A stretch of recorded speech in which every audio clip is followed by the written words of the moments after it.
Bonjour à tous et bienvenue pour un nouvel épisode d'Histoire de voyage astral. Alors, cette histoire que je vais vous raconter, je l'ai déjà racontée à l'intérieur de la vidéo sur les choses que j'avais apprises grâce au voyage astral. Donc, j'ai hésité un petit peu avant de faire une vidéo qui raconte cette expérience parce que d'habitude, je n'aime pas trop faire des choses répétitives. Mais comme tout le monde ne regarde pas forcément toutes les vidéos que je publie, mais les choisit justement en fonction de leur titre, j'ai tout de même décidé de faire un épisode à part entière pour vous raconter cette expérience. Donc, si vous avez déjà vu la vidéo qui s'intitule « Voyage astral numéro 8, qu'est-ce que j'ai appris grâce à cet instrument ?», je préfère vous prévenir tout de suite que l'histoire que je vais raconter a déjà été racontée dans cette vidéo. Donc, si vous voulez éviter de perdre votre temps à réécouter la même chose, je vous conseille de passer directement à la prochaine vidéo. Si, en revanche, votre passion pour moi et ce que je raconte est débordante, alors installez-vous confortablement dans votre canapé et je vais tout de suite commencer. Donc, ce voyage astral, comme d'habitude, n'a pas été fait de ma propre volonté, mais m'a servi à expérimenter un état d'âme qui jusqu'à présent m'était totalement inconnu. Ce voyage astral spontané est survenu en avril 2020 en pleine pandémie de Covid. Alors, pour situer le contexte et mieux comprendre l'histoire, je vais ouvrir une de mes fameuses parenthèses. Alors, depuis 2017, je fais partie d'un groupe national de volontaires italiens qui s'appelle Protezione Civile, ça devrait être Protection Civile, traduit en français. Cette association, qui est divisée en groupes communal, sert de support à la population en cas d'urgence et de calamité, comme les inondations, les tremblements de terre, qui sont assez fréquents en Italie. C'est également notre groupe qui organise par exemple dans les écoles les simulations de tremblements de terre et d'incendie et qui entraîne les élèves à effectuer l'évacuation des lieux. Alors je ne sais pas comment fonctionne ce groupe en France. Je ne sais même pas s'il existe un tel groupe comme ça en France de volontaires. Mais moi, comme volontaire, j'ai été amenée à devoir me confronter avec les personnes de ma ville, comme par exemple être positionnée devant les supermarchés pour éviter l'attroupement de personnes pendant justement la période de Covid, distribuer des masques de protection, apporter des courses ou des médicaments aux personnes qui en avaient le plus besoin, etc. etc. C'est vraiment une aide à la population. Mais ceux qui font des métiers liés au grand public, comme les vendeurs ou ceux qui travaillent dans la restauration, savent très bien par expérience que pour pouvoir se confronter avec des personnes de tout genre, il faut en quelque sorte arriver à se faire respecter pour pouvoir apporter de manière correcte notre aide ou le service que l'on propose. Alors, ayant un caractère assez diplomate, même trop diplomate parce que j'ai tendance à devenir l'autre, à sentir ses émotions parce que je suis très empathique, et éprouvant une sensation de malaise à chaque tentative d'exercer une quelconque forme d'autorité sur un autre être humain, je me suis malheureusement retrouvée plusieurs fois en difficulté lorsque j'ai dû me confronter à plusieurs reprises à des personnes qui avaient objectivement quelques problèmes psychologiques ou étaient exaspérés par la situation de quarantaine dans laquelle ils se trouvaient. Et donc de temps en temps, je devenais un bouc émissaire, une soupape de décharge de leurs émotions réprimées, sans avoir la capacité de réellement me défendre de ces attaques verbales et quelquefois physiques. J'avais donc demandé à la vie de pouvoir apprendre à exercer de l'autorité sans me sentir mal à l'aise. Alors là aussi, j'ouvre à nouveau une parenthèse pour pouvoir expliquer un concept qui pour moi est extrêmement important. Donc ceux qui ont vu déjà l'autre vidéo vont faire une révision de la langue italienne. Donc dans la langue française, il existe seulement la parole autorité pour exprimer cet état d'être. Alors j'ai fait des recherches avant de pouvoir faire cette affirmation et je suis allée simplement sur Google. J'ai cherché des synonymes de mots, du mot autorité, mais je n'ai effectivement pas trouvé une autre parole adaptée pour exprimer la forme d'autorité que j'avais en tête. Et je vais vous expliquer pourquoi. Dans la langue italienne, il existe deux paroles similaires, mais tout de même différentes, pour exprimer le concept d'autorité. Il existe la parole autorita, qui ressemble beaucoup à la parole française et qui a pour ma part une connotation plutôt négative car elle renferme une envie de dominer l'autre par la force et de le placer en dessous de nous. Pour moi, cette parole renferme plus un état d'être extérieur, c'est-à-dire que l'intention interne de dominer s'exprime surtout à l'extérieur de nous, par nos gestes, par nos paroles ou par nos comportements. Mais il existe une autre parole qui est autorevolezza, qui a en revanche une énergie, toujours pour ma part bien sûr, plus positive, car une personne qui a autorevolezza est une personne qui exerce une espèce d'autorité mais sans violence ni imposition. C'est plus une autorité charismatique, c'est un état d'être interne qui est transmis à l'autre de manière presque imperceptible et généralement qui a ce genre d'attitude envers les autres est une personne qui est très appréciée, que l'on suit volontairement et qui transmet une sensation de sécurité et de confiance. Donc, bref, j'avais demandé de pouvoir expérimenter cette sensation, cette attitude d'autorevolezza. Donc, quelques jours après avoir émis ce vœu dans l'univers, une nuit, toujours de manière spontanée, je me suis retrouvée en astral dans le corps d'une femme d'une 60aine d'années. Alors, par rapport à d'autres expériences en astral où j'avais intégré des dimensions parallèles ou le corps d'autres personnes afin de les aider, comme par exemple dans l'histoire du congrès international que vous pouvez trouver dans les vidéos précédentes. Dans ce cas spécifique, je n'avais le contrôle de rien. J'étais une simple observatrice, consciente bien sûr, à l'intérieur de ce corps. Je savais que les pensées que j'avais n'étaient pas les miennes, mais je les entendais comme si elles les étaient, que ce n'était pas moi qui décidais de répondre à mes interlocuteurs et que je ne décidais absolument pas des mouvements du corps que j'habitais. Même les émotions n'étaient pas les miennes, mais je les sentais et je les vivais comme si elles l'étaient. Alors ce n'était pas du tout désagréable comme sensation.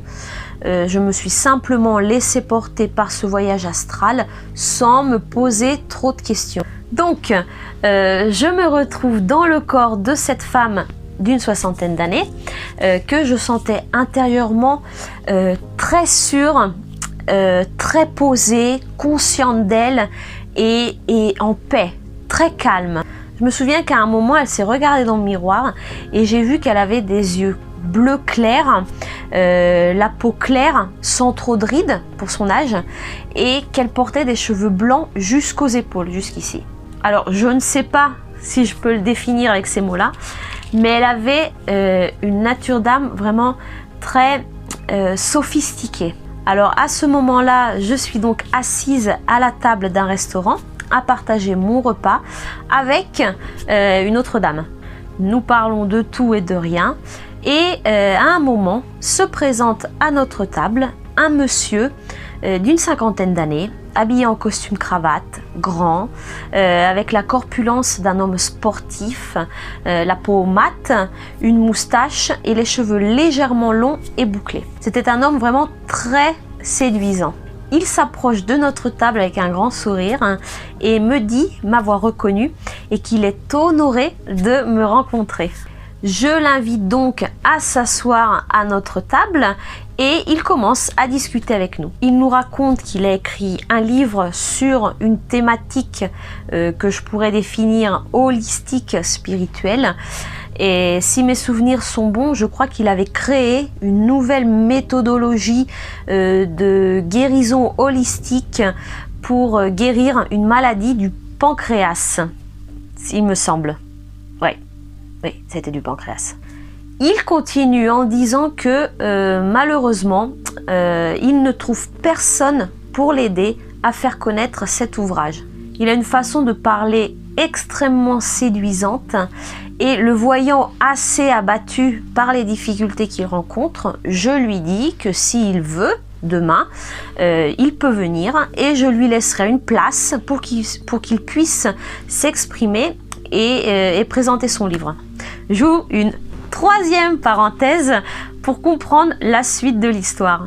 Alors à ce moment-là, je ne sais pas du tout de quoi moi je suis en train de parler, ou du moins de ce qu'est en train de parler la dame dans lequel je me trouve, mais à la fin de cette sortie de corps, j'ai compris que cette dame était une personne très reconnue dans l'affaire spirituelle et que chaque année, elle organisait un très grand festival holistique qui dure plusieurs jours et que donc le lendemain aurait commencé ce même festival. Alors une fois le dîner terminé et nous être salués, c'est comme si pour moi il y avait un trou noir à ce moment-là. Immédiatement ma conscience se rallume et je me retrouve toujours dans le corps de cette femme à l'intérieur du festival holistique.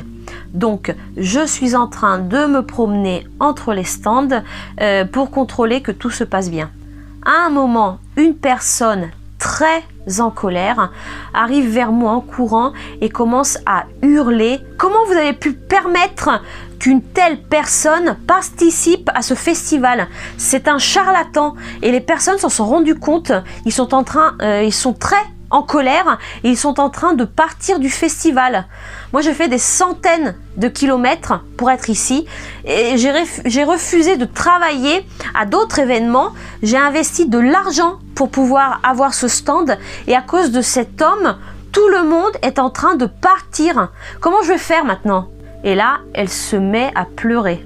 À cet instant, je prends cette dame dans mes bras et je lui dis de ne pas s'inquiéter, que je vais m'occuper de résoudre la situation. Donc je vais vers l'endroit où les personnes qui veulent faire des conférences ou veulent présenter leurs livres peuvent s'exprimer et je vois cet homme avec ses livres devant lui qui a à peine fini sa conférence et le public devant lui l'insulte en lui disant que c'est un charlatan. Mais en fait lui reste très droit, il a même un très grand sourire de satisfaction sur le visage et il prend sa veste, descend de l'estrade, se dirige vers la sortie.